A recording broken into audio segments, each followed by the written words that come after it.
Oh, they get so close. Holy. Oh my god, people. Hello. Next time we're gonna bring like a little like of those like. We need an advisory board here. Those cones, you know, the orange. Yeah, cones. yeah, yeah. Cones would be great. Out here from.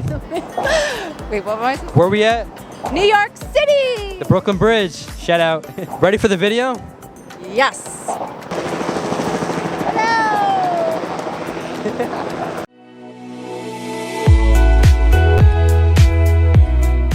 Present practice.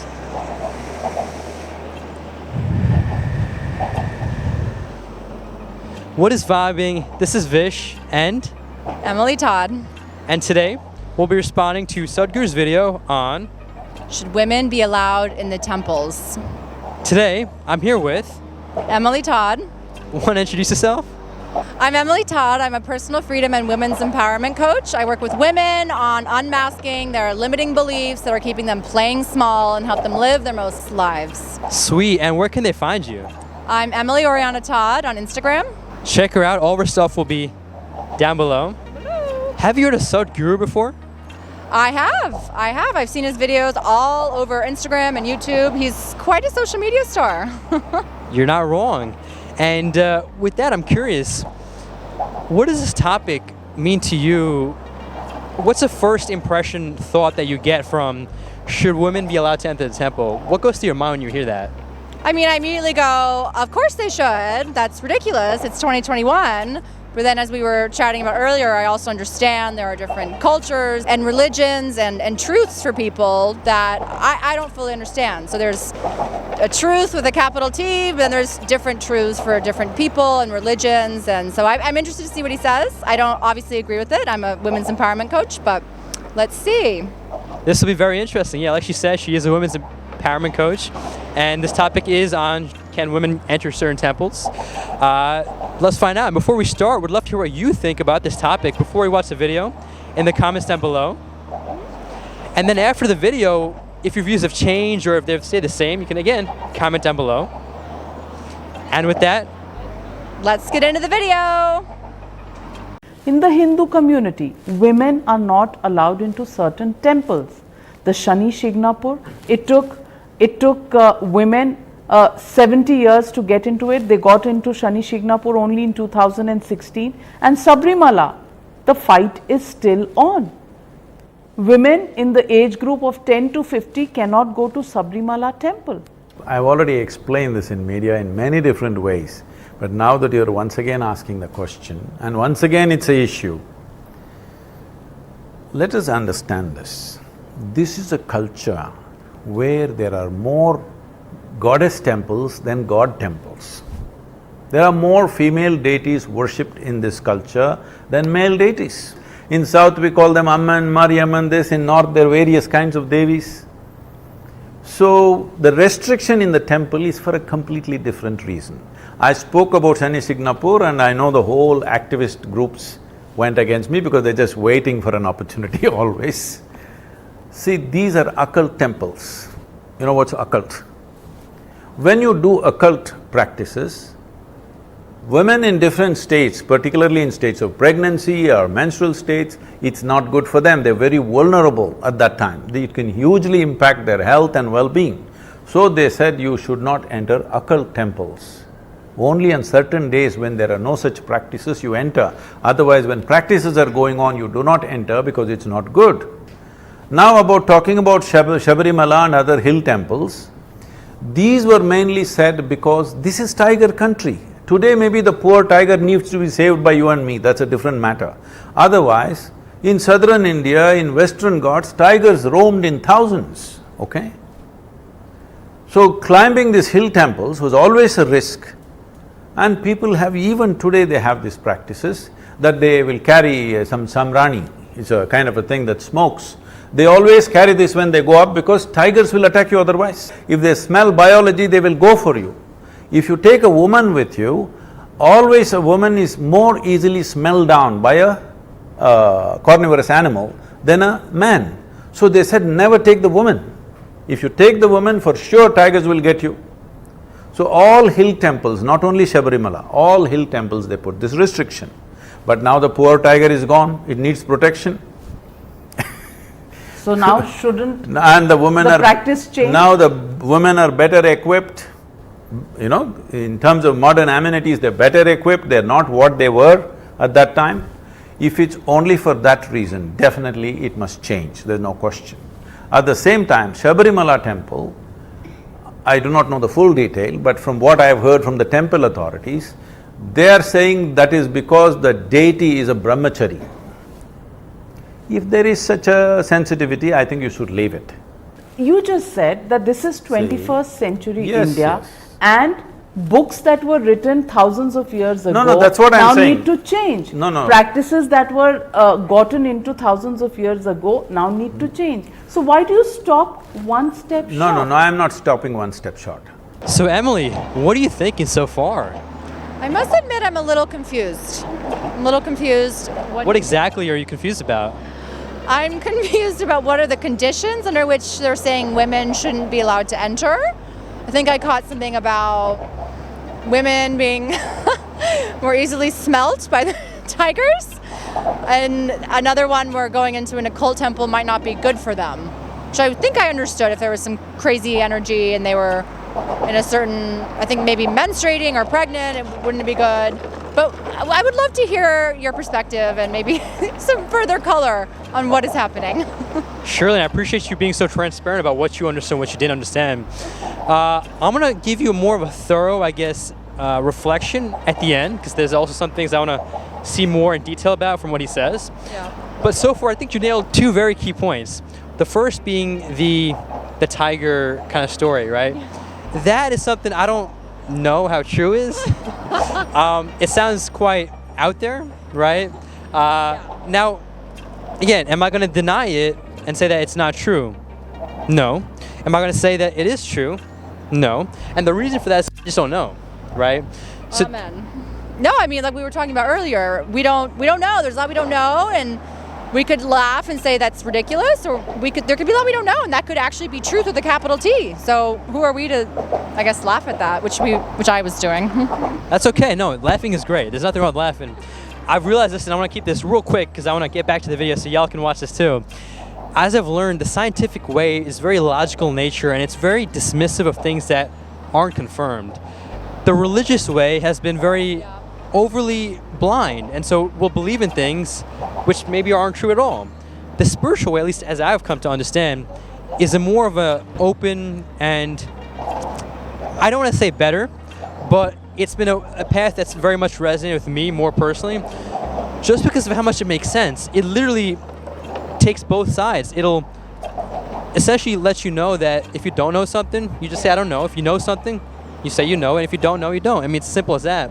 What do you think about that? I couldn't agree more. Yeah, I mean, there's a lot we don't know, and there's a lot of truth in science, and there's a lot of truth in religion, and I like your explanation of how spirituality can be kind of taking a little bit from each side.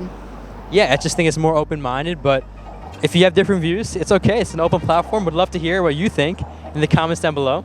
And with that, we'll get back into the video. Let me make this clear. If it is for safety, which was done for wildlife and stuff, it's not relevant anymore. Okay, women are equipped to walk up any mountain. Yes. Just now I've come from 3 weeks of Himalayan treks. More women with me than men actually, in numbers. So they are as equipped and they're walking with me wherever I go, there is no point. Because their clothes, their boots, their stuff, they're as equipped as a man today. But those days things were different, so they said this is not a temple to go for women. But if they're being discriminated simply because of their biological nature, it must go, there's no question. But if it is because of the nature of the temple, we must look at it.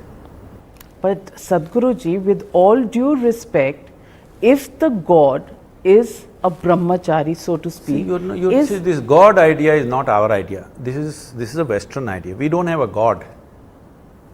the holy Deity. The holy deity that Yes. is there is a brahmachari. It's a we worship that brahmachari because he's all powerful. No, Is he going- that's not the point. Is he going to get swayed because a woman enters the temple? No, right now in our ashram we have brahmacharis and mas, okay? There are lady monks and men monks.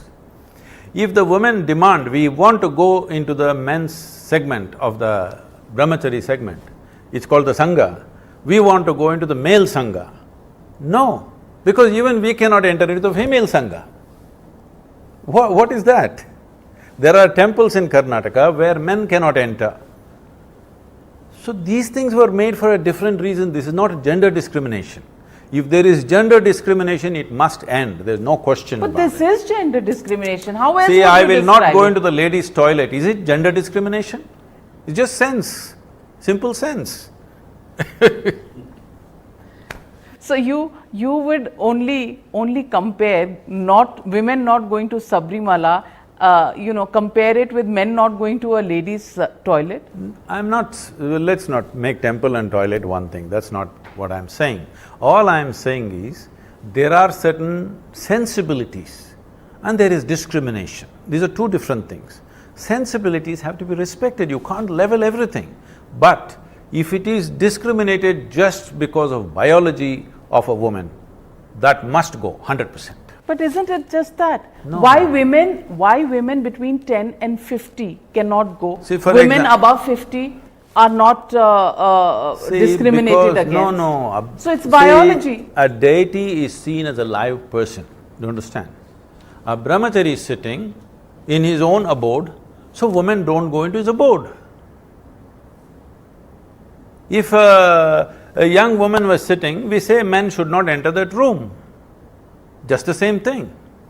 So the monks are there in the Sangha, women cannot go. Is it gender discrimination?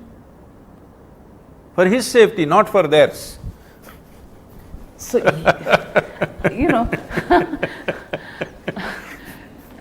that's very well put, but you want the Supreme Court, which has to look at everything, as you said, by the one book that governs this country, which is the Constitution. Yes. Constitution never said you should not take the sensitivities of various people in this country. You have to respect the sensitivities of everybody. But if it's outright discrimination which is leading to an exploitative state, it must go. I am repeating this once again, if any temple is stopping women from entering their premises based on their biology, it has to go, no question. But if it is because of certain sensitivities, if it is that the deity is of a certain nature and it maintains a certain thing, they want to do that. Suppose, why nobody talks about these temples where men cannot enter? There are temples in Karnataka like this. All right, Sadhguruji, I will ask you I'm saying you're doing gender discrimination right now. Oh, Please fight for the men also, poor men.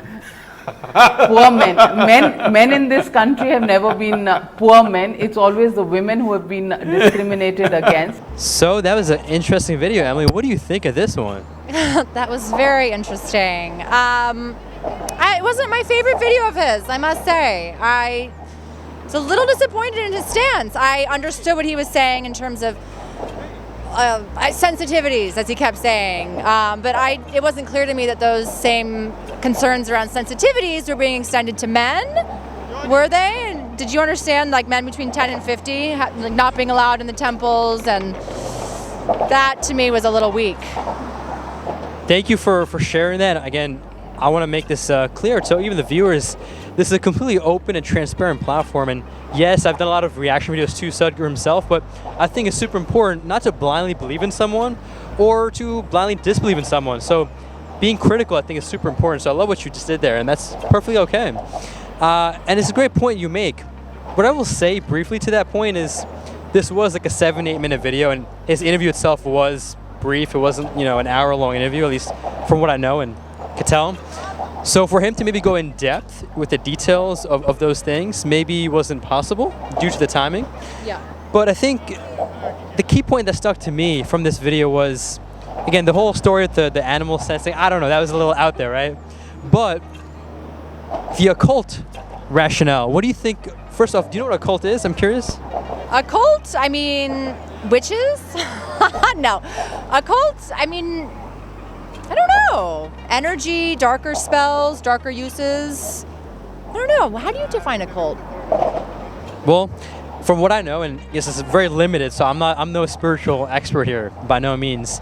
It's interesting you mentioned that. So a cult is not necessarily a darker energy per se. It's just energy practices and again, I'm using very basic words because I myself haven't grasped it completely, but it just has to do with energy, right? And using energy to do certain things, which are beyond the mind, beyond the body, beyond the emotions, and you can call them, I guess, superpowers, right? Yeah, I mean, in that case, then I qualify. I mean, I am a big believer in energy and not manipulating, but shifting my energy, raising my energy, lowering my energy. I haven't heard that referred to as a cult, but I guess that's what it is. Yeah. And so with that being said, again, this is just a limited definition I'm giving you because that's all that I know. Yeah. So what really just, I guess, stuck with me was the idea that, so the way we have energies, right, how you just mentioned, we can shift these energies and, you know, transform it, for instance. A lot of these temples are energy centers, right? They're living beings in a way, the temple itself. And so, kind of going for the point you had mentioned earlier, there are certain temples which have certain energies which are just not favorable for, as he says, like the menstrual cycle and certain, you know, female specific things, which I'm no expert on, but that's what I got out of that. And so it's not even the idea that, as he says, because you're a female, you shouldn't enter. He literally said that at the end, that shouldn't be allowed, right? But it's more of like, is it going to cause harm? And if it causes harm, you know, it's not about equality at that point. It's just what is optimal for your health and your well-being. And I found it really interesting that he had mentioned there's also temples where males can't enter, but that's not being talked about. So I'm curious, what do you think about what I just shared with you? Yeah, no, I think we both commented on that in the video of, yeah, they're not talking about the temples where the men aren't allowed to enter. But I think in regards to health, that's very valid. We don't fully understand, obviously, the power of energy and just, there's a lot, right?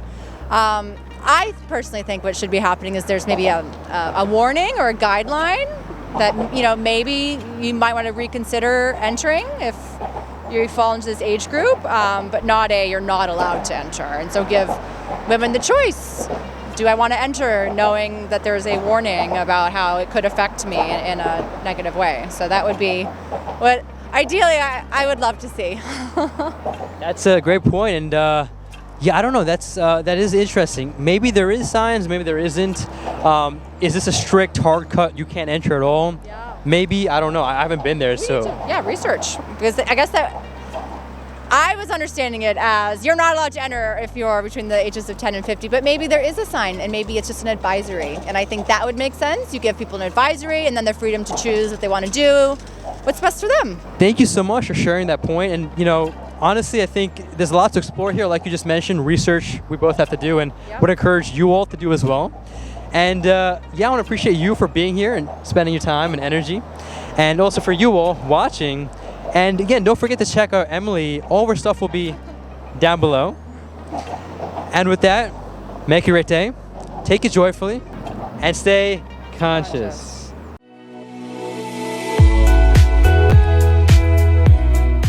Awesome job. Out here from... Wait, what am I supposed to Where we at? New York City! The Brooklyn Bridge. Shout out.